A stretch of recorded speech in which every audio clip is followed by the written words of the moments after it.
नमस्कार, स्वागत है आपका राज्यसभा टीवी में। मैं हूं दीपक डोभाल। महाराष्ट्र और हरियाणा में विधानसभा चुनाव के लिए प्रचार चरम पर पहुंचने लगा है। सभी पार्टियों के दिग्गज प्रचार मैदान में उतर चुके हैं और सभी एक से बढ़कर एक वादे कर रहे हैं। तो वहीं आरोप प्रत्यारोपों का दौर भी तेज हो चुका है। लोकतंत्र 2014 में आज हम बात करेंगे चुनाव में नेताओं के वादों की। बताएंगे कि क्या है हिसार के मुद्दे, लेकिन सबसे पहले अब तक की सुर्खियों पर एक नजर। महाराष्ट्र में प्रधानमंत्री की रैलियों की पृथ्वीराज चव्हाण ने की आलोचना। कहा, राज्य में बीजेपी के पास कोई बड़ा चेहरा नहीं।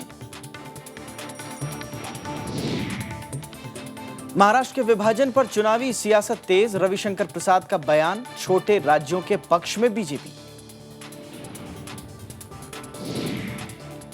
हरियाणा में बीजेपी को 50 से ज्यादा सीटें जीतने का भरोसा। सुषमा स्वराज का दावा, प्रधानमंत्री ने राज्य का रखा है खास ख्याल। उपचुनाव आयुक्त विनोद जुत्शी का जम्मू कश्मीर दौरा। राज्य में विधानसभा चुनाव की तारीखों पर हो सकता है अंतिम फैसला।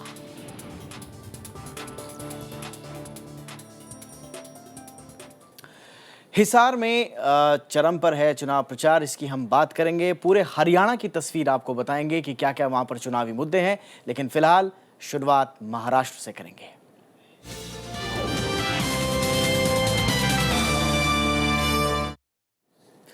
महाराष्ट्र के पूर्व मुख्यमंत्री और कांग्रेस नेता पृथ्वीराज चव्हाण का कहना है कि महाराष्ट्र में बीजेपी के पास कोई बड़ा नेता नहीं है, इसीलिए प्रधानमंत्री नरेंद्र मोदी को खुद मैदान में उतरना पड़ रहा है।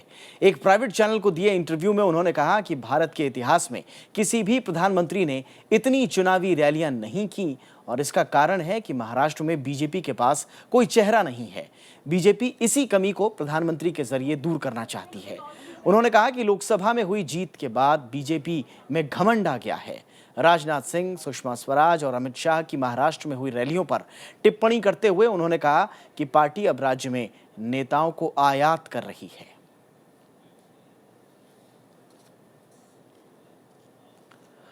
कांग्रेस नेता नारायण राणे का कहना है कि 15 साल में कांग्रेस ने महाराष्ट्र में काफी विकास किया और इसी मुद्दे को लेकर पार्टी चुनाव में उतरी है। नारायण राणे से राज्यसभा टीवी संवाददाता अमृतांशु राय ने खास बातचीत की। मेरे साथ हैं कांग्रेस पार्टी के वरिष्ठ नेता राणे साहब। किन मुद्दों को लेकर के आप इस बार चुनाव में? विकास का मुद्दा लेके हम प्रचार कर रहे हैं और करेंगे। 15 सालों में कांग्रेस की जो यहाँ सत्ता थी, काफ़ी तरक्की, डेवलपमेंट के काम किए। वो काम देखते हुए हमें विश्वास है कि इस बार हमें आम जनता कांग्रेस को वोट करेंगी और उस कांग्रेस की यहाँ सत्ता आ सकती है। एंटी इनकम्बेंसी का आपको असर नज़र आ रहा है कहीं पर? नहीं आ रहा है। इसका वजह भी है कि जो अपोजिशन होते हुए भी अपोजिशन का रोल अदा नहीं किए, वो सत्ता पे आके क्या काम करेंगी। उन्होंने चुनाव के दरमियान जो हमें आश्वासन दी थी, अच्छे दिन आने वाले हैं, महंगाई कम होने वाली है, वेजिटेबल से लेके हर चीज़ का दाम बढ़ने से आम जनता उस सरकार पे नाराज है। कितना नंबर देते हैं आप सीटों के मामले में अब कांग्रेस पार्टी को पूरे महाराष्ट्र? हमारा अंदाजा है अभी का जो वातावरण बना है, उस वातावरण में हमें 155 से 160 तक सीट मिलना चाहिए।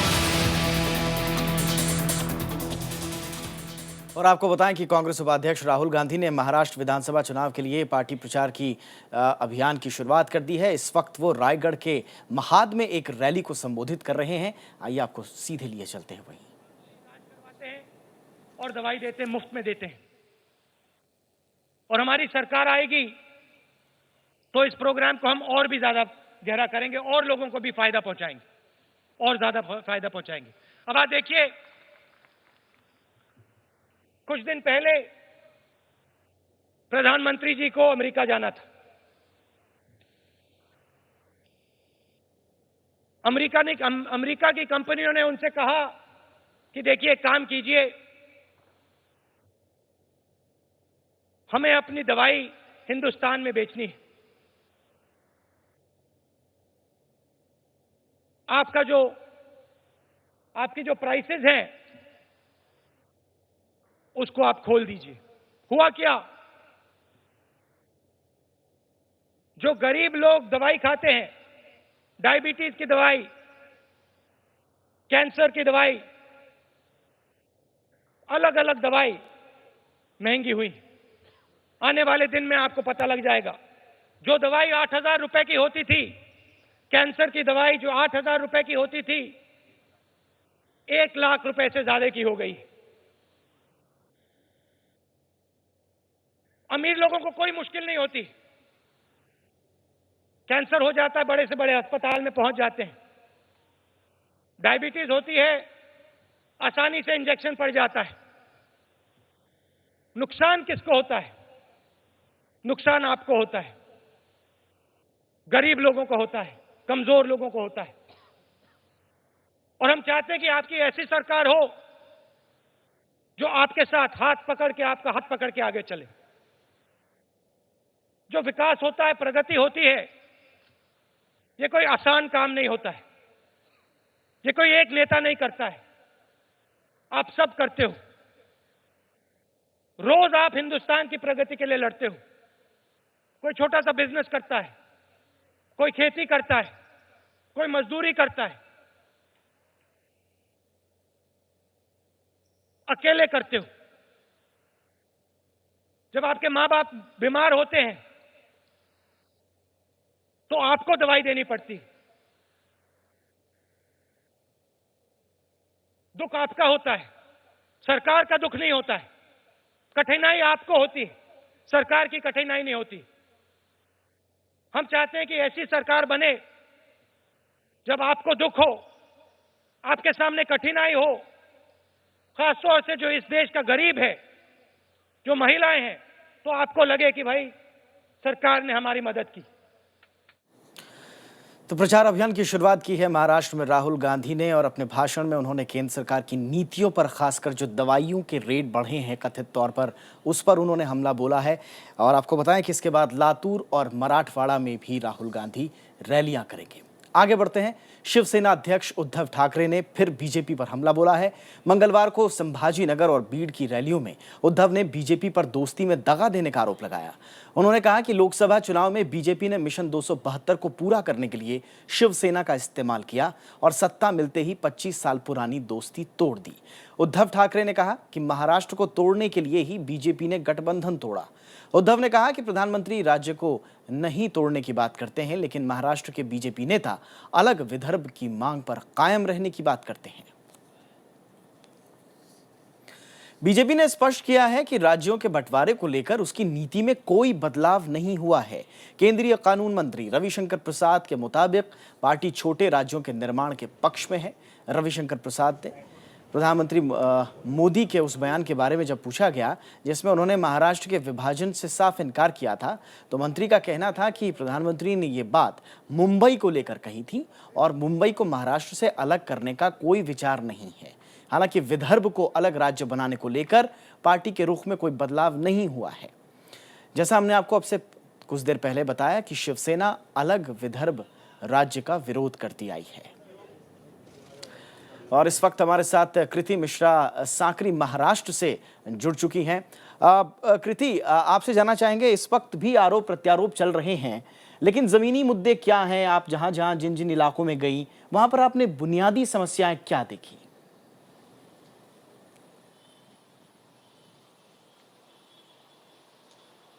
जी दीपक, जिस तरह से अभी मैं धुले डिस्ट्रिक्ट में हूं, तो मैं आपको बताऊं कि यहाँ पर पिछले ज़माने पहले धुले को बहुत बड़ा एक टेक्सटाइल इंडस्ट्री का हब माना जाता था, एक केंद्र माना जाता था। बहुत दूर से यहाँ पर बहुत दूर दूर तक एक्सपोर्ट भी होता था।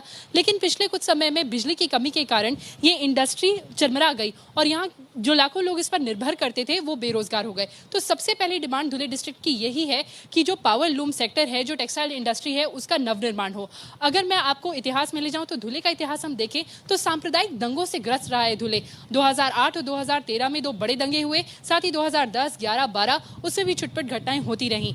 2013 के दंगों के जांच के लिए स्टेट गवर्नमेंट ने एक जुडिशियल कमीशन बनाया था जिसको श्रीकांत मार्टे हेड करते थे। हाल ही में उन्होंने भी इस्तीफा दे दिया। तो धुले चाहता है कि ये जो दंगे हुए थे उसकी जांच जल्दी हो। एक और यहाँ पर बड़ी समस्या रही है चिटफंड स्कैम की। एक केबीसी करके चिटफंड स्कैम रहा है जिसने लोगों के लाखों रुपए लूटे और कंपनी भाग गई। कई लोगों ने सुसाइड भी कर ली। तो अब लोग चाहते हैं कि इसकी भी जांच हो और जल्द से जल्द गुनहगारों का पता चल सके और उनको उनका पैसा बुनियादी वापस मिल विकास सके। है, जहां अधोसंरचना तक का आरोप विकास है, उसके साथ साथ जो कानून व्यवस्था है उसका भी एक बड़ा सवाल धुले में है। और मुझे उम्मीद है कि धुले ही नहीं, ऐसी छोटी छोटी समस्याएं बुनियादी तौर पर महाराष्ट्र के दूसरे मुख्तलिफ इलाकों में भी होंगी। बहुत बहुत शुक्रिया कृति इस तमाम जानकारी के लिए। महाराष्ट्र बीजेपी अध्यक्ष देवेंद्र फडणवीस ने शिवसेना पर मुद्दों से भटकने का आरोप लगाया है। उन्होंने कहा कि अब जबकि चुनाव के कुछ ही दिन बचे हैं, ऐसे में सभी राजनीतिक दलों को अब जनता के मुद्दों को तरजीह देनी चाहिए। देवेंद्र ने कहा कि कोई भी महाराष्ट्र को नहीं तोड़ सकता। देवेंद्र फडणवीस से राज्यसभा टीवी संवाददाता प्रणव गोस्वामी ने खास बातचीत की। सर, शायद 25 साल में ये सबसे कठिन चुनौती है जब आपके 25 साल पुराने दोस्त आपके साथ नहीं है। किस तरह का ये एक चुनौती मानते हैं हम इन चुनावों में? पहली बार महाराष्ट्र की जनता को ये अपॉर्चुनिटी मिली है किसी एक पार्टी की सरकार को वो चुने और महाराष्ट्र की जनता ये तय करेगी कि मोदी जी के हाथ में हाथ डालकर कौन सी सरकार काम कर सकती है। एक तरफ शिवसेना आपके साथ नहीं है और उस दूसरी तरफ आपके जो कदावर नेता गोपीनाथ मुंडे इस चुनाव में नहीं है, उनका निधन हो चुका है। ऐसे में अध्यक्ष होने के नाते आपके कंधों पर जिम्मेदारी आ गई है, क्या कहेंगे? गोपीनाथ राव जी हमारे बीच नहीं है, ये हमारे लिए दुर्दैवी है। लेकिन गोपीनाथ राव जी ने जिस प्रकार का कार्य खड़ा किया वो कार्य हमारे साथ में है।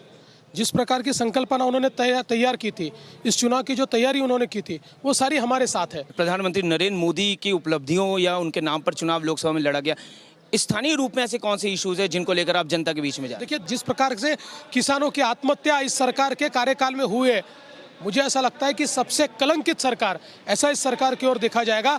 और इसलिए एक और हम महाराष्ट्र को भ्रष्टाचार से मुक्त करेंगे, दूसरी ओर हम सुशासन देंगे। शिवसेना के रिश्तों पर क्या कहेंगे? हम दोनों की मंजिल तो एक ही है, कांग्रेस और राष्ट्रवादी कांग्रेस मुक्त महाराष्ट्र करना। महाराष्ट्र में नेता कौन?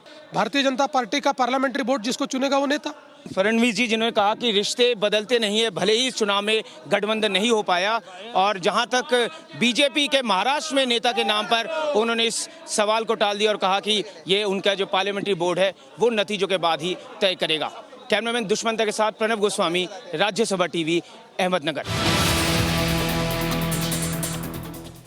केंद्रीय मंत्री नितिन गडकरी को पेड न्यूज और वोट के बदले नोट के बयान पर आज चुनाव आयोग को नोटिस का जवाब देना है। हालांकि उन्होंने लातूर में मतदाताओं से पैसे लेने के अपने बयान को गलत मतलब निकाले जाने की बात कही है।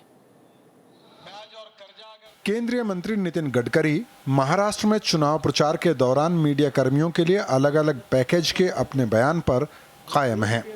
प्राइवेट न्यूज चैनल एनडीटीवी से बातचीत में नितिन गडकरी ने कहा कि कुछ मीडिया वाले पैकेज मांगते हैं। और कैमरा बाजू में रखकर किसी भी उम्मीदवार से बोलिए, किसी पार्टी के पूछिए, अगर आपको ये सवाल नहीं मिला तो आप मुझे दोष दीजिए।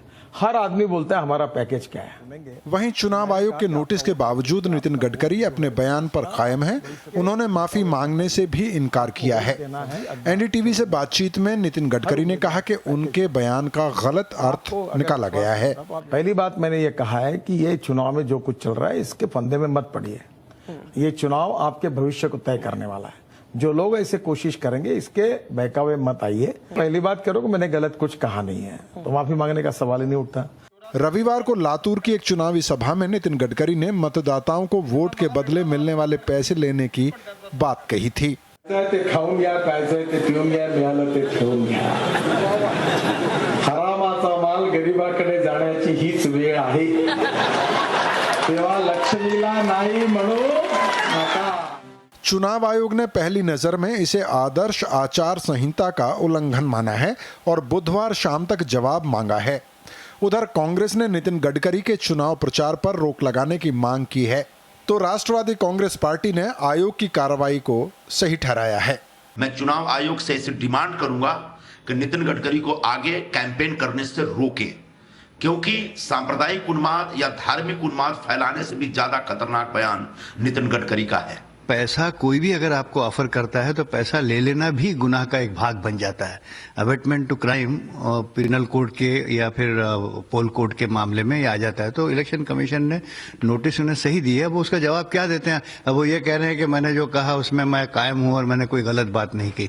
नितिन गडकरी के बयान से पेड न्यूज और चुनाव प्रचार के दौरान काले धन के इस्तेमाल की बहस फिर शुरू हो गई है। हालांकि चुनाव आयोग ने पेड न्यूज को लेकर कड़ा रुख दिखाया है। 2009 में चुनाव के दौरान महाराष्ट्र के पूर्व मुख्यमंत्री अशोक चव्हाण पर पेड न्यूज के मामले में चुनाव आयोग ने नोटिस जारी किया था। ये मामला अभी हाई कोर्ट में लंबित है। Bureau report, Rajya Sabha TV. और फिलहाल रुकते एक छोटे से ब्रेक के लिए। ब्रेक के उस पार कुछ और चुनावी खबरें। ब्रेक के बाद आपका स्वागत है। बीएसपी अध्यक्ष मायावती आज महाराष्ट्र के जालना और नांदेड़ में चुनावी सभाओं को संबोधित करेंगी। मायावती ने मंगलवार को महाराष्ट्र में प्रचार अभियान की शुरुआत की और 8 जनसभाओं को संबोधित किया। बीएसपी सभी 90 और महाराष्ट्र की सभी 288 सीटों पर चुनाव लड़ रही है।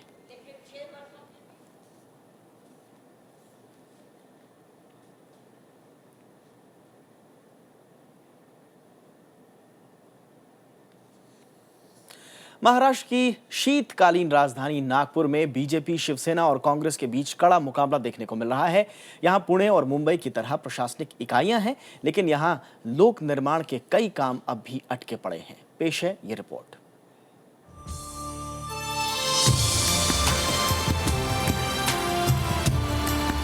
संतरों का शहर नागपुर कभी मध्य प्रांत और बरार राज्य की राजधानी रही। इस शहर में वो सारी खूबियां हैं जो इसके आर्थिक रूप से एक बड़े केंद्र में होनी चाहिए। नागपुर विदर्भ का एक बड़ा व्यापारिक शहर है। महाराष्ट्र की शीतकालीन राजधानी वाला ये शहर विदर्भ के हजारों बेरोजगारों युवकों की उम्मीद का शहर भी है। रेल और यातायात मार्ग से जुड़ा ये शहर विदर्भ राज्य की राजधानी होने का दावा रखता है। राजनीतिक रूप से जागरूक इस शहर में सभी राजनीतिक पार्टियां अपनी पैठ बनाने की कोशिशों में लगी हैं। नागपुर जिले में लोकसभा की 2 और विधानसभा की 12 सीटें हैं। 2009 विधानसभा चुनाव में कांग्रेस एनसीपी गठबंधन ने 4 सीटों कटोल, नागपुर उत्तर, नागपुर दक्षिण और सावनेर पर जीत दर्ज की थी, जबकि 8 सीटों पर बीजेपी शिवसेना गठबंधन का कब्जा था। इनमें हिंगना, कमाठी, नागपुर मध्य, नागपुर पूर्व, नागपुर पश्चिम, नागपुर दक्षिण पश्चिम, रामटेक और उमरेठ सीटें शामिल हैं।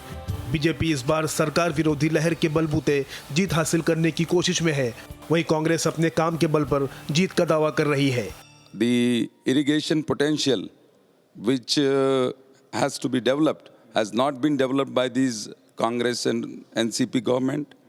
As far as there are lot many farmers issues and many farmers are committing suicide. Now the agriculture as a whole has become a loss-making business, and so people are moving away from agriculture. Unemployment is a big issue in our district. Nagpur जिले में कई परियोजनाएं लंबित पड़ी हैं। मिहान परियोजना के तहत 10 साल से लंबित औद्योगिक गलियारे को विकसित करना सरकार के लिए बड़ी चुनौती है। Nagpur, for example, we have Mihan, which is our flagship project. This has been alive since 2000, 2001. In fact, it was conceived as back as 1994. So we are 20 years away from there, and we still do not have any credible project over there. तो उत्तरी नागपुर को दक्षिणी नागपुर से जोड़ने वाला flyover का काम पिछले 20 साल से अटका पड़ा है, जिसकी वजह से यहाँ राजनीतिक पार्टियों को लोगों की नाराजगी झेलनी पड़ रही है। This bridge, which was to be completed in June 2009, in 42 months, it's still incomplete. Only 40% work has been done, and we had to file a PIL. Like, it is not a common man's job. It's the job of the administration. Nagpur केंद्रीय परिवहन मंत्री नितिन गडकरी का गृह जिला भी है। इस बार उन्हें यहाँ नितिन राउत से कड़ी चुनौती मिल रही है। दोनों नेताओं पर पार्टी की साख बनाए रखने का दबाव है। महाराष्ट्र की दूसरी राजधानी होने के बावजूद भी नागपुर में जिस तरह वृद्धि होनी चाहिए थी, नहीं हो पाया। सरकार द्वारा आयोजित बहुत सारे कार्यक्रम अभी भी बंद पड़े हुए हैं। इस बार चुनाव में जनता का डिमांड है सरकार जल्द से जल्द इन सारे कार्यक्रमों को पूरा करे। कैमरामैन शिव कुमार के साथ मैं राजकमल राव, राज्यसभा टीवी। मुंबई उपनगर से सटे ठाणे जिले पर शिवसेना और एनसीपी की मजबूत पकड़ रही है। पिछले कुछ सालों में यहां भारी शहरीकरण और औद्योगिक विकास हुआ है। नए समीकरण के बाद मौजूदा चुनाव में इस जिले को राजनीतिक तौर पर बेहद अहम माना जा रहा है। ठाणे जिला उत्तरी कोंकण का एक अहम हिस्सा है। आज से महज 80 बरस पहले ये एक रेलवे स्टेशन और उनके कर्मचारियों के रहने का ठिकाना भर था, लेकिन आज ये देश के विकसित औद्योगिक केंद्रों में शुमार रखता है। जिले के ज्यादातर मतदाता महाराष्ट्र के दूसरे इलाके से ताल्लुक रखने वाले हैं, जो रोजगार की तलाश में यहाँ आए और बस गए। रिहाइश यहाँ के लिए एक बड़ा राजनीतिक मसला है। यह इस शहर में और शहर में पानी की हमेशा यानी जो लोगों के दिल में ऐसी एक धड़कन होती है कि पानी पूरेगा नहीं पूरेगा। ये शहर की आबादी 12 लाख है और ये शहर के डैम में 30 लाख बस्ती का पानी स्टोर है। ठाणे जिले में 18 विधानसभा सीटें हैं।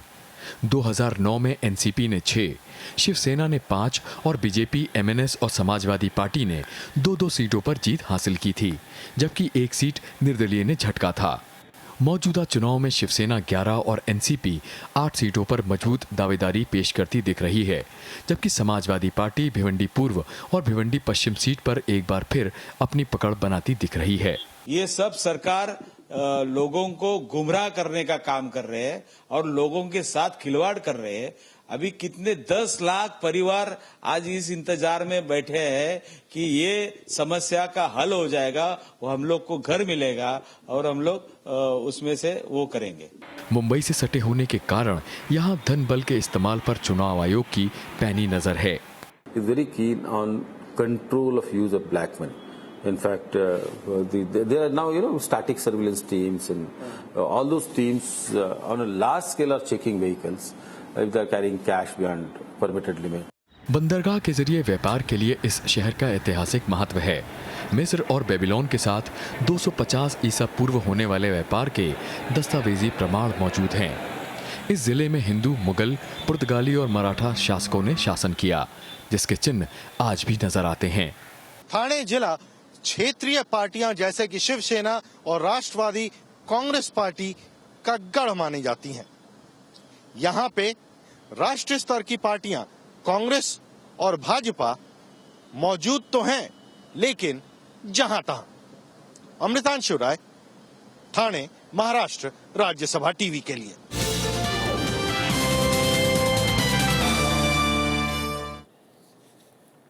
चुनाव आयोग की टीम आज से जम्मू कश्मीर के दौरे पर है। उपचुनाव आयुक्त विनोद जुत्शी की अगुवाई में दल 2 दिन तक राज्य में बाढ़ प्रभावित इलाकों में चुनाव की तैयारियों का जायजा लेगा। जुत्शी सबसे पहले जम्मू का जायजा ले रहे हैं, जबकि गुरुवार को वो श्रीनगर जाएंगे। इस दौरान वो राज्य चुनाव आयोग के अधिकारियों से भी बातचीत करेंगे। विनोद जुत्शी राज्य के प्रमुख राजनीतिक दलों के नेताओं से भी बातचीत करेंगे। चुनाव आयोग ने बाढ़ के कारण इससे पहले अपना दौरा रद्द कर दिया था। राज्य में विधानसभा की 87 सीटें हैं और अगले साल 19 जनवरी को मौजूदा राज्य सरकार का कार्यकाल खत्म हो रहा है। और अब बात करते हैं हरियाणा की।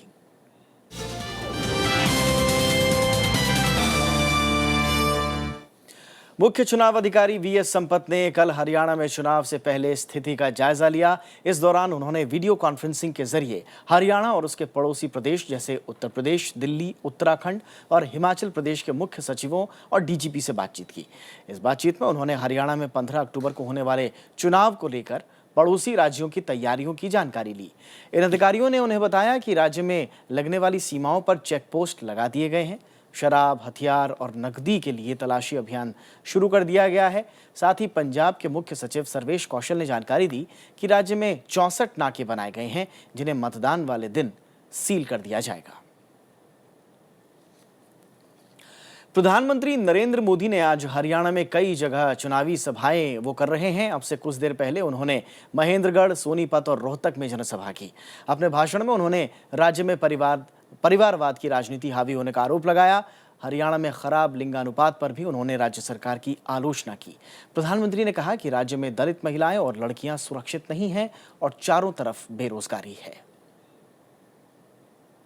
हरियाणा के गांवों से भी नौजवान हरियाणा छोड़ करके रोजी रोटी कमाने के लिए हिंदुस्तान के और प्रदेशों में जाने के लिए मजबूर हुए।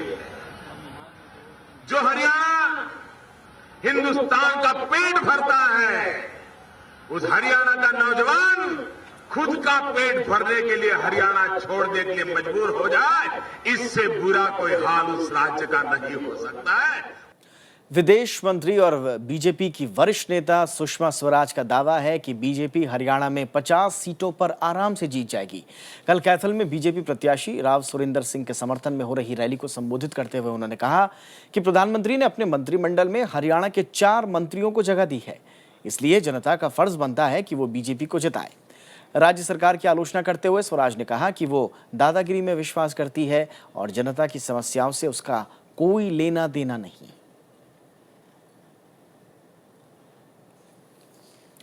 वहीं हरियाणा के मुख्यमंत्री भूपेंद्र सिंह हुड्डा ने उलकाना में एक रैली को संबोधित किया। इस मौके पर उन्होंने केंद्र सरकार पर जनता के साथ वादा खिलाफी करने का आरोप लगाया। भूपेंद्र सिंह हुड्डा ने दावा किया कि नीतिगत तौर पर बीजेपी किसान और गरीब विरोधी पार्टी है। भारतीय जनता पार्टी कभी भी किसान के, गरीब आदमी के, दलित के, बैकवर्ड क्लास के हित में पार्टी कभी हो नहीं सकती। ये नीति नहीं है उसकी। तो आरोप प्रत्यारोपों का दौर जारी है और इस वक्त अखिलेश सुमन हमारे संवाददाता अंबाला से हमारे साथ जुड़ चुके हैं। अखिलेश, अंबाला में आप इस वक्त हैं, क्या कुछ यहाँ की समस्याएं हैं और जनता का किस प्रकार का रवैया है चुनाव को लेकर? देखिए दीपक, अंबाला एक प्रमुख तौर पे एक औद्योगिक इलाका है और अंबाला में आपको जानकर शायद आश्चर्य होगा कि अंबाला में साइंटिफिक इंस्ट्रूमेंट्स बनाने की फैक्ट्रियां हैं और यहाँ तक कि यहाँ बहुत पिछले आज़ादी के पहले से ये सारी फैक्ट्रियां लगी हुई हैं। तो इन फैक्ट्रियों को जो बुनियादी ढांचा है, बिजली नहीं मिलने का एक बहुत बड़ा सवाल है। ब्यूरोक्रेसी का जो नौकरशाही के द्वारा जो प्रताड़ित किया जाता है इन फैक्ट्री मालिकों को, इनकी एक बड़ी समस्या है। इसलिए वे चाहते हैं कि ये प्रवृत्ति अगर जब तक चेंज नहीं होगा तब तक हरियाणा के इस इलाके में और अगर आगे विकास करना है तो वो संभव नहीं हो पाएगा। जी दीपक, बहुत बहुत शुक्रिया अखिलेश इस तमाम जानकारी के लिए। तो अंबाला में क्या कुछ बुनियादी समस्याएं हैं, इसका बखान इसका एक सरसरा हमारे सामने खाका पेश किया हमारे संवाददाता ने। फिलहाल इस बुलेटिन में इतना ही। नमस्कार।